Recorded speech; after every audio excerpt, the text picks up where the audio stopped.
আজ আমার ভাইয়ের জন্মদিন। এই কেকটি আনা হয়েছে মিয়ামোর থেকে। এটি একটি পেস্তা ফ্লেভারের কেক। খেতে সত্যি ভীষণই ভালো ছিল। মিয়ামোর থেকে বিভিন্ন ধরনের কেক আমরা খেয়ে থাকি, তবে এই কেকটা আমাদের নতুনত্ব লেগেছে, তাই আমরা এটাই আনিয়েছি।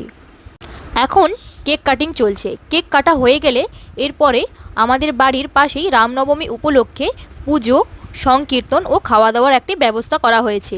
আমরা রাতে ওখানেই খেতে যাব। কেক কাটার পর খাওয়া দাওয়া করে আমরা এবার এসেছি রাতের ডিনার করতে। এখানে আমরা মন্দিরে চলে এসেছি। আমাদেরকে খেতে দিয়ে দিল।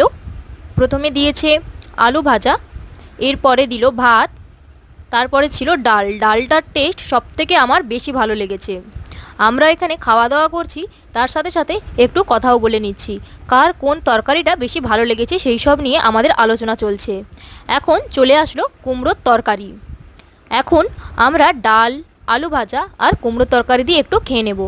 সত্যি বলতে ডাল আলু ভাজা থাকলে বাঙালির কাছে খাওয়ার জন্য আর বেশি কিছুর প্রয়োজন হয় না।